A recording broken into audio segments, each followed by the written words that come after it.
I'll never forget my first dinner in the United States. After finishing a nice meal at a local diner, I paid the bill at the register and started to walk out.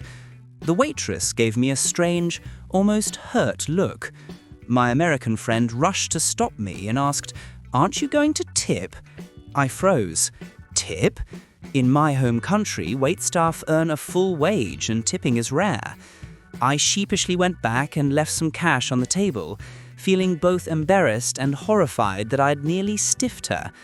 Later, my friend explained that many servers in the US make only a few dollars per hour and rely on tips to get by. I was shocked that this was normalized. Employers pay a living wage elsewhere, at least in my experience. From that night on, I never forgot to tip generously, but it still felt bizarre that the responsibility for fair pay fell on the customers. As an exchange student in the US, I quickly learned that small doesn't always mean small. On my first trip to an American diner, I confidently ordered a small soda and a regular burger. What arrived looked supersized to me. The small drink was roughly the size of my head, and the burger and fries could have fed 2 people. I genuinely thought they'd made a mistake with my order. I tried my best but couldn't finish even half. To my surprise, the waitress cheerfully brought me a takeout box for leftovers without me even asking. It was completely normal to her that I'd take the rest home. I was both impressed and a bit horrified by how much food Americans expect on one plate. Back home, portions are modest and finishing your meal is the norm. Here, leaving stuffed with tomorrow's lunch in a box was just another Tuesday for everyone around me. The concept of free refills absolutely baffled me when I first arrived in the States. I remember dining at a casual restaurant and sipping my iced tea to the last drop. Before I could say anything, the server appeared and topped it off without asking. My instinct was to protest. Surely I hadn't paid for a second drink. But my American friend just grinned. It turns out unlimited refills are pretty standard here. Another day, I bought a soda at a fast food place, and my friend pointed me to a self-serve fountain where I could refill my cup as much as I wanted. Who does that? I was delighted, but also a bit horrified, thinking of all the sugar I could mindlessly consume. Back home, every drink is paid for, so you savor it. In the US, beverages flow freely. Apparently that's completely normal, and it felt both generous and dangerously indulgent. One of my earliest American culture shock moments involved something as simple as water. I sat down at a restaurant on a chilly day, and the waiter promptly served me a tall glass of ice water. Emphasis on the ice. It was filled to the brim with cubes. The water was so cold it made my teeth ache. I remember thinking, why so much ice when it's freezing outside? In my home country, we usually drink water cool or at room temperature, unless we specifically ask for ice. But here it seemed automatic, no matter the weather. When I asked a friend about it, she just laughed and said, "That's how we do it, ice in everything." I found myself fishing out half the cubes so I could actually drink without numbing my mouth. It was such a small thing, yet it highlighted how something totally normal in the US, an icy drink at all times, felt utterly strange to me. Growing up, I was taught to always leave my shoes at the door, so you can imagine my shock the first time I visited my American friend's house. I automatically started unlacing my sneakers at the entryway, but my friend's mom chuckled and said, "Oh honey, you can keep those on." I hesitated, eyeing their plush cream carpet, thinking of all the dirt on my soles. Everyone else just traipsed around the house in their outdoor shoes, even plopping onto the couch with sneakers still on. It felt so wrong to me. In my culture, wearing outside shoes indoors is almost taboo. It's seen as unhygienic and disrespectful. Here, they acted like it was no big deal at all. I remember gingerly treading through their living room, half expecting someone to scold me for the mess. But no one did.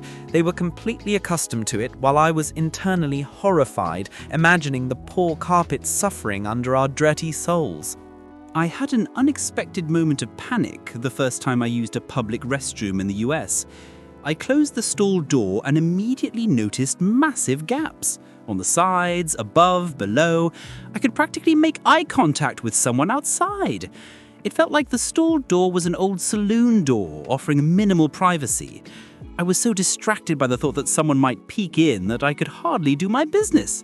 At one point, I did actually lock eyes with a person washing their hands through the side gap, and I've never looked away faster. Back home, restroom stalls are more like tiny rooms with snug doors that leave no gaps, so this was a shock. Americans seem unfazed by it. I guess they've never known it any other way. But for me, that first experience was horrifying. I genuinely wondered why they even bothered with a door if it wasn't going to fully cover you. One lazy afternoon in the US, I was flipping through TV channels and stopped on what I thought was a mini-drama. A woman frolicking in a field, soft music playing. Then I heard the narrator start rattling off words like side effects may include internal bleeding, depression, or even death. I sat up alarmed. It turned out to be a commercial for some prescription medication, not a comedy skit, but an actual advertisement. I was floored. In my country, you never see prescription drugs advertised on TV. It's actually not allowed. But here, it was totally normal programming between a car ad and a fast food jingle. The Americans I was with didn't bat an eye, while I was horrified by how casually that soothing voice listed scary side effects. I remember asking, did they just say death? And my friend shrugged. Yeah, they have to. Welcome to American TV. I couldn't believe that was a standard commercial break in the States. The first time a stranger in the US asked me, "How are you?" I started to actually tell them. Something like, "Oh, I'm a bit tired from my flight." But midway through my sentence, I realized they weren't really asking for my life story. They had already moved on with a polite smile. That's when it hit me that "how are you" in America is just a friendly hello, not a literal question about your day. As someone from a place where we only ask if we expect an answer, this blew my mind. Even cashiers and waiters would chirp, "Hi, how are you?" as a greeting. Initially, I found it superficial and didn't know how to respond. I'd awkwardly say, "Good, thank you, how are you?" And they'd simply say, "Good," back, without missing a beat. Eventually I got used to it and even started doing it myself. Still, that first week I was puzzled and a bit horrified. Why ask if you don't really want to know? I grew up in a country where even the police rarely carry guns, so I found American gun culture deeply unsettling at first. I remember stopping at a roadside diner during a US road trip and noticing a man at the next table with a pistol holstered on his hip. He was just eating a burger, chatting with his family, gun in plain sight like it was no big deal. My heart pounded because I had never seen a firearm up close like that, let alone on a civilian in a restaurant. I wasn't sure if I should be worried or not. My American friend noticed my wide eyes and whispered that in some states it's perfectly legal to carry if you have a permit. I tried to act normal, but I was internally freaking out. I know not every American is armed, but seeing someone casually dining with a gun was horrifying to me. Meanwhile, everyone around us was carrying on like it was completely normal. As a foreign exchange student in an American high school, I experienced something one morning that left me shaken. The intercom crackled, and a calm voice said, "This is a lockdown drill. Teachers, initiate lockdown protocol." Suddenly, our teacher turned off the lights, told us to get down, and we all huddled silently in a corner of the classroom. I was baffled and honestly terrified. I thought some threat was actually happening. A girl next to me whispered that it was just a routine active shooter drill. Routine? I felt a chill that had nothing to do with the dark room. We stayed crouched for several minutes until an all clear sounded. Afterward, I learned that schools do these drills regularly, much like fire drills.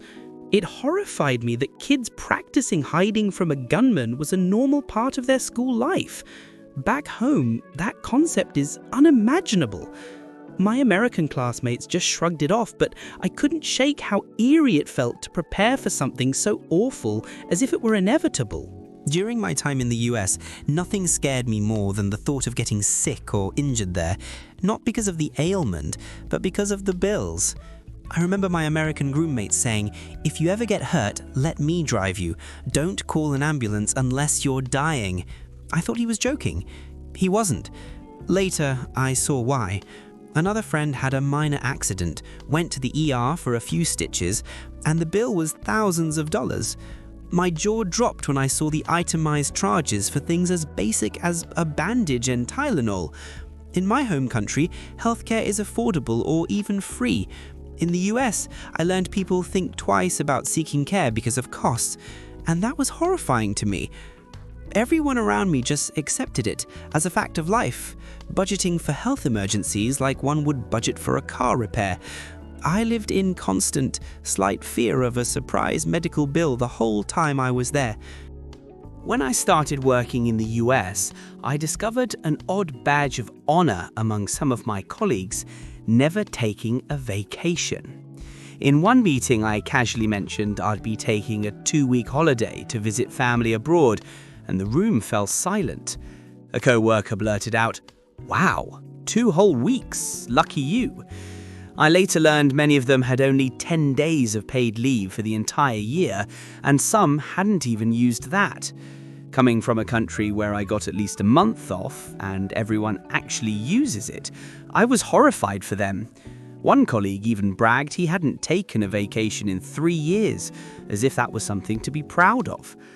I couldn't help thinking, how do they not burn out with so little rest? It was completely normal in that office culture to treat vacation like a luxury or even an inconvenience. Meanwhile, I felt almost guilty for expecting to actually use my time off. I became friends with a woman at my office who was expecting a baby. I was excited for her, and naively I asked if she'd be taking around a year off, since that's common back home. She gave me a wistful laugh. Her company allowed only 8 weeks of maternity leave, and much of it was unpaid. I was stunned. In my country, new mothers and even fathers often get many months to a year off with some pay to care for a newborn. But here, my friend was apologetically planning to be back at her desk barely 2 months after giving birth. When her baby arrived, I visited her at home and she was already worrying about finding childcare so she could return to work so soon. It horrified me that this was considered normal and even expected in the US. My colleague was amazingly strong, but I couldn't help feeling she was being robbed of precious time with her infant, all because of the work culture. One moment that truly drove home the differences in work culture was when a co-worker of mine in the US was fired out of the blue. One afternoon, her desk was just empty. I asked another colleague what happened, and they whispered that she'd been let go that morning and escorted out by security. No advance warning, no long procedure, just gone. I was floored. In my home country, unless someone commits serious misconduct, there are lengthy processes, notices, even hearings before a job ends. In the US, I learned, at-will employment means you can be terminated on the spot for almost any reason, or no reason, and expected to pack up immediately.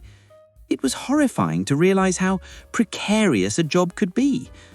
The rest of the office carried on like it was normal, but I felt deeply unsettled. I even started saving more of my paycheck, worried that I too could be here today, gone tomorrow. It's just a reality Americans live with that I never had to think about before. I come from a small European country, so distances in America really mess with my sense of scale. While visiting a friend in Texas, I remember him saying one Saturday, "Hey, there's an amazing barbecue place we can go to for lunch. It's about a 2-hour drive." I thought I'd misheard. 2 hours each way just for lunch. Where I'm from, a 2-hour drive in any direction practically takes you out of the country. I half expected we'd make a weekend trip of it, but no, he meant there and back in the same day, like it was nothing. We actually did it. The highway stretched on forever, flat and straight, and my friend was completely unfazed, singing along to the radio. Meanwhile, I kept marveling at how far we were going for a meal. It was a fun adventure, but also a bit horrifying to realize Americans think nothing of such epic car journeys.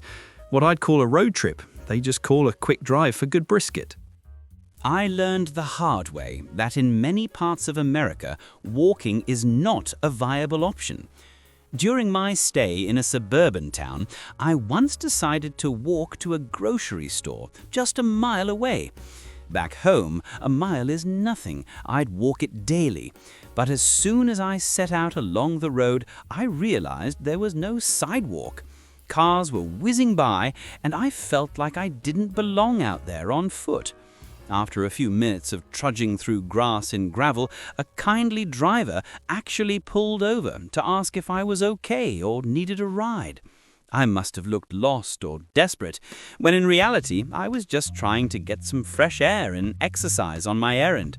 I ended up accepting the lift, feeling a bit defeated. It was surreal that something as simple as walking to the store was seen as odd. I guess in many American suburbs, if you're walking, people assume something's wrong. Everyone just drives without a second thought.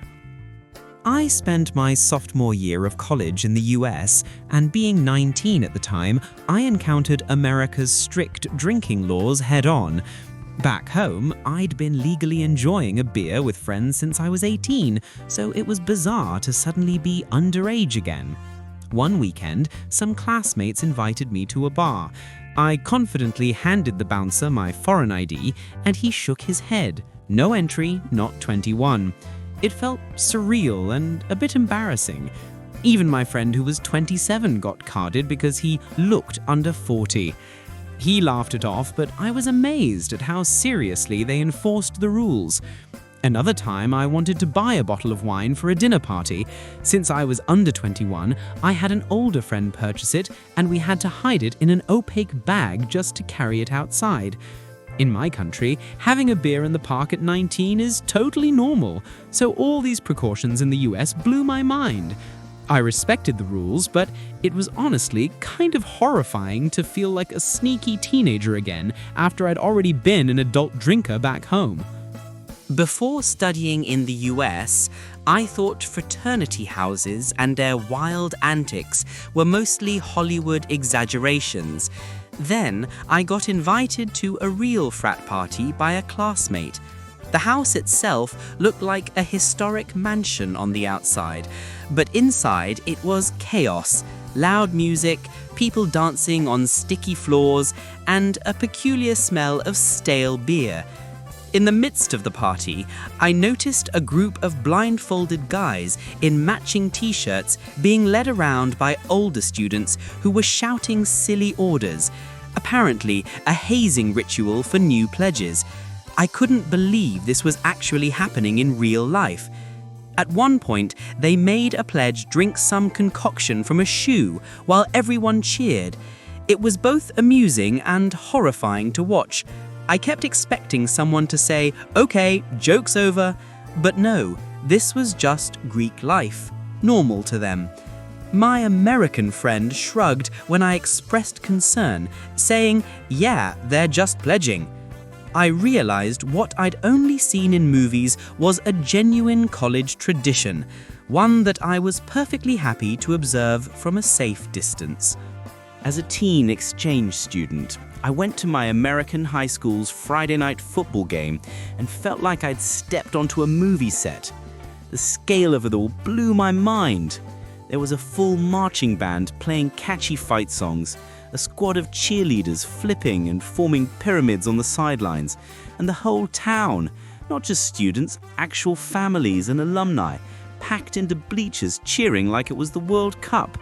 I had never seen such school spirit. At one point, the cheerleaders tossed a girl high into the air and I gasped, half expecting her to fall. She didn't, they caught her perfectly.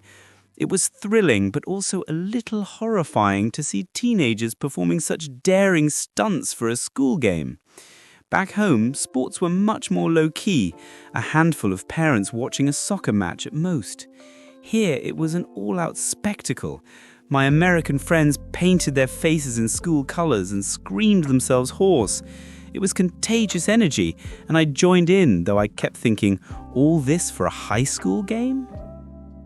I arrived at my American high school in spring, just in time to witness something called promposal season. I had heard of prom from movies, the big end-of-year dance, but I wasn't prepared for how seriously everyone took it.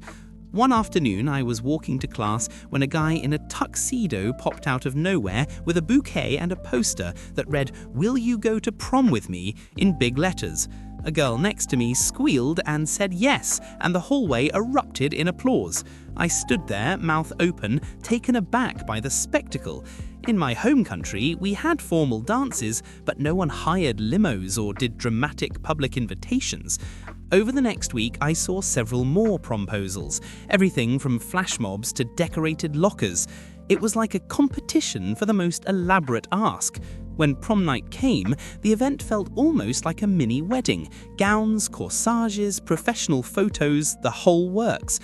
I had fun participating, but I couldn't help being a bit horrified by how much time, money, and hype went into one high school dance. It was a real eye-opener. On my first day at an American high school, I was greeted by a daily ritual that left me very confused: the Pledge of Allegiance.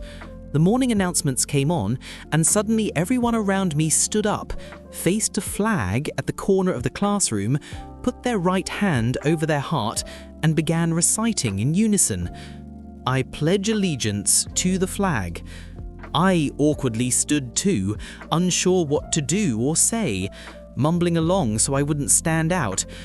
It felt eerily like something out of an old movie or a bizarre ceremony.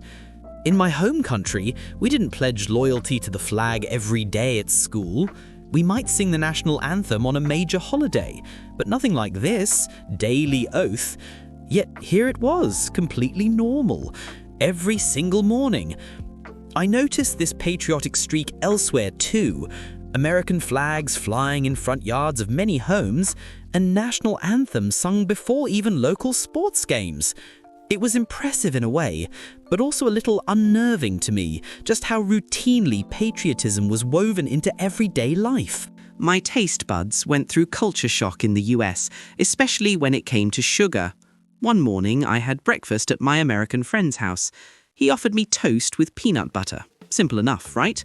I took a bite and immediately noticed something was off. The bread was slightly sweet, almost like a bun. Even the peanut butter tasted sugary. I looked at the packaging and saw ingredients like high fructose corn syrup in the bread. I was used to peanut butter back home that contains just peanuts and salt, no sugar at all. I asked my friend about it and he just shrugged, saying, I never noticed. Bread is bread. But to me, it felt like I was eating dessert for breakfast without even realizing. Over my stay, I found sugar in places I never expected, in pasta sauce, in soups, in deli meat. It was horrifying in a sneaky way. Americans normalized a level of sweetness in everyday foods that I simply wasn't used to. I had to start reading labels religiously to avoid an unintended sugar rush. Nothing prepared me for the culinary adventure that was my first American state fair. My host family took me there, insisting I try the classic fair food. As we walked through the stalls, I saw signs that left me doubting my English. Deep-fried butter, chocolate bacon, funnel cake supreme.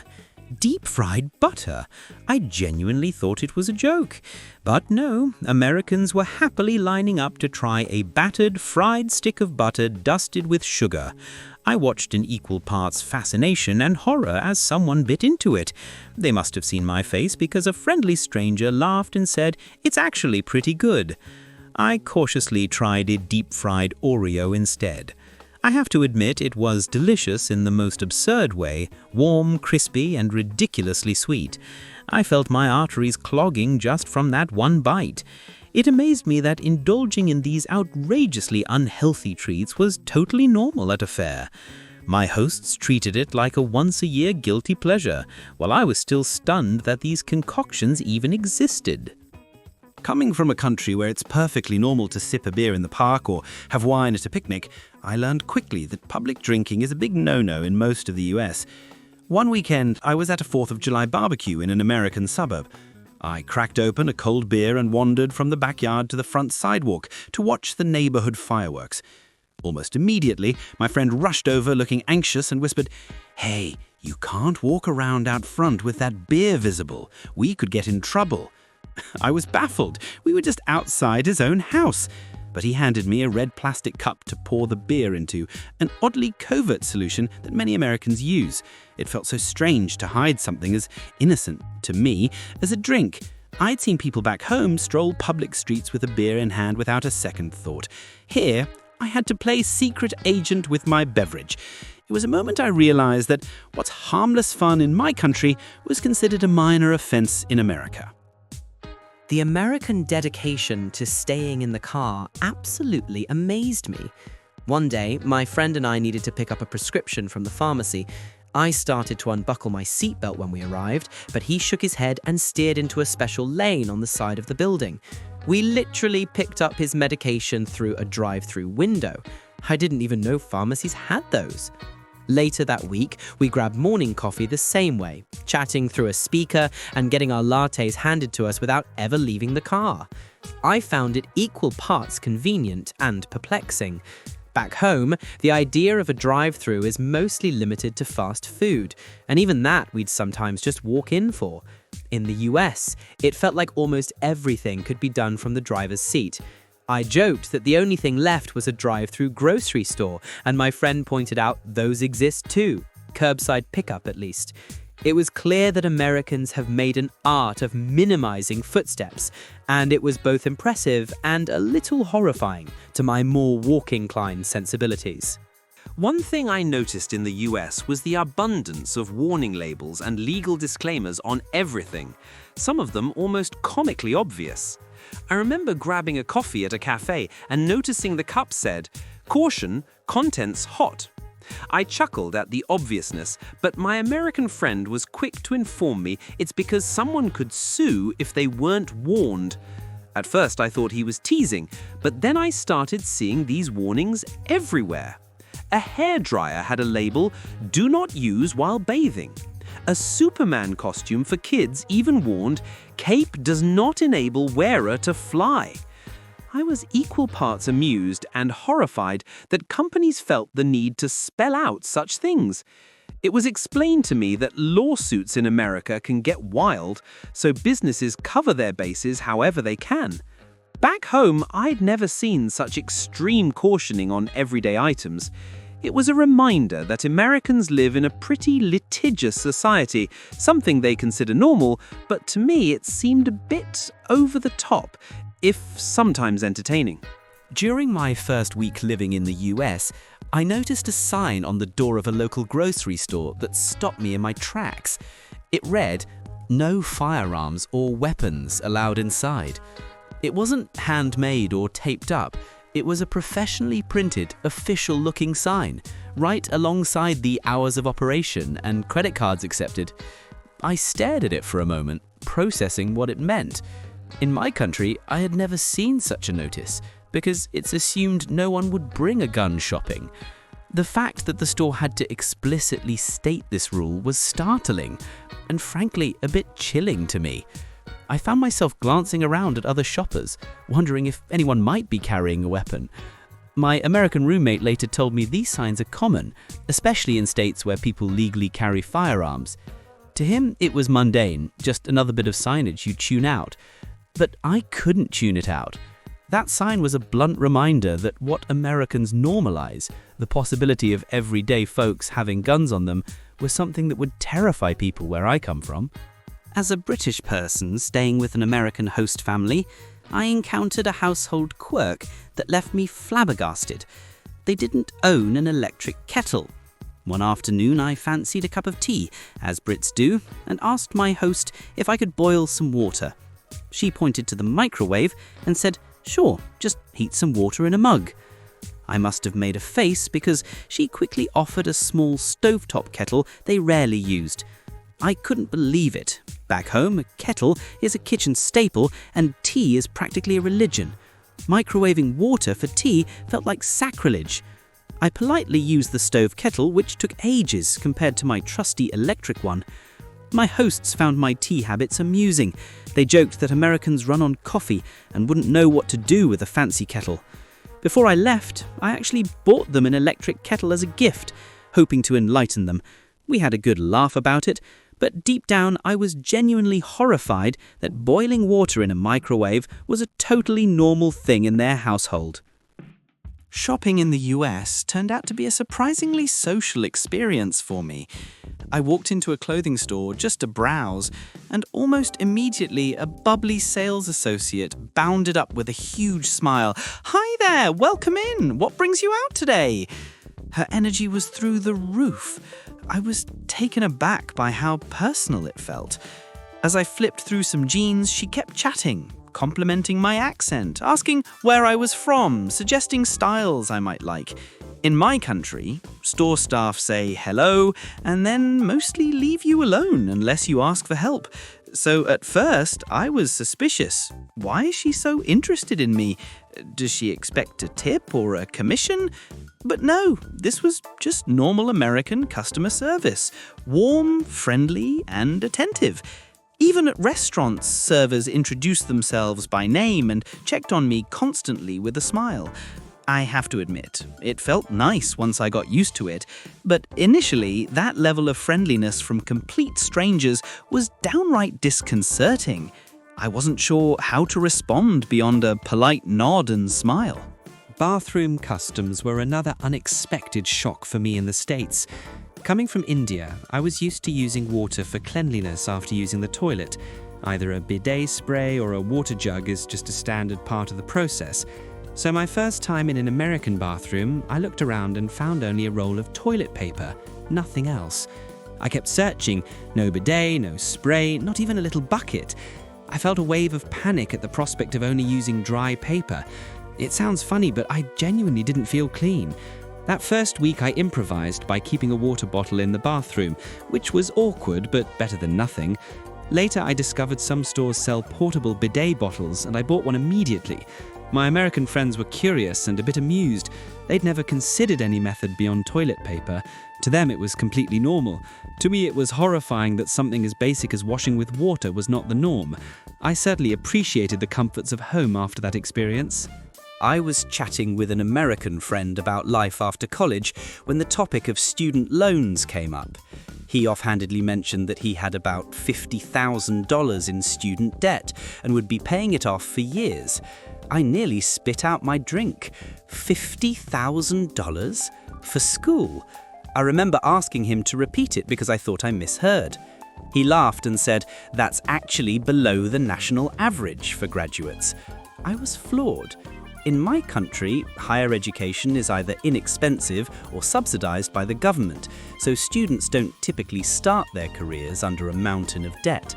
My friend treated his loan payments like a normal monthly bill, as common as paying rent or utilities. He even joked about how he'd be in his 40s by the time he's debt-free, saying it in the same tone one might joke about a long commute. It was horrifying to me that this burden was just an accepted reality for so many Americans. They normalized a level of debt for education that would send people into a panic where I come from. One cultural difference that really struck me was how early Americans expect their kids to be independent. When I was 18, I lived at home, attended a local university, and my parents still handled most expenses. In the US, I met a friend who had moved out right after high school. He relocated to another state for college, worked a part-time job to cover his bills, and only saw his family on holidays. I was amazed. His parents had even turned his bedroom into a home gym soon after he left, which felt like a clear signal that childhood was over. He joked that once you turn 18 in America, you either pay rent to your parents or get your own place. I laughed, but I was also a bit horrified at the idea of being pushed out of the nest so young. In my culture, it's common and not stigmatized to live with your family well into your 20s while finishing school or saving money. I admired his independence, but it also seemed like a lot of pressure for a teenager. I got to know a co-worker in the US who would often talk about visiting his grandmother on weekends. One day I asked where she lived, and he explained she was in a nursing home. He spoke about it very matter-of-factly. The facility was nice, she had friends there, and the staff took good care of her. I nodded, but I felt a pang of sadness. In my culture, it's almost unheard of to send our elderly family members to a home. Grandma would typically live with us, surrounded by children and grandchildren until her last days. The idea that an aging parent or grandparent would live apart, cared for by strangers, no matter how qualified, was jarring to me. I visited the nursing home with him once. It was clean and everyone was kind, but it still felt a bit lonely to me. He obviously loved his grandma and saw this arrangement as the best option for her needs. I reminded myself that every family and culture is different. Still, I left feeling grateful that in my family we keep our elders close. During my time in the US, I was invited to a local children's beauty pageant. My co-worker's 6-year-old daughter was competing in a Little Miss competition. I agreed to go, thinking it would be a cute, harmless event. What I saw left me wide-eyed. Tiny girls were parading on stage in sparkly dresses, full makeup, false eyelashes and even spray tans. They blew kisses at the judges and performed routines to pop songs. I felt a mix of second-hand embarrassment and concern. In my country, children that age would be playing with toys or maybe in a simple school play, not dolled up like mini divas in a competition. The crowd, however, was loving it. Parents cheering, cameras flashing, everyone taking it very seriously. It was completely normal to them that a first grader was wearing lipstick and strutting to win a tiara. I clapped politely, but inside I was a bit horrified. It felt like these kids were skipping past childhood. My co-worker's daughter did win a small trophy and everyone was thrilled. I smiled along, but I knew this was one American phenomenon I'd never get used to. I experienced fashion culture shock seeing what some Americans wear in public. One evening, my host and I made a quick run to a 24-hour supermarket. I was tired, but I still threw on jeans and a decent shirt, how I'd normally present myself outside.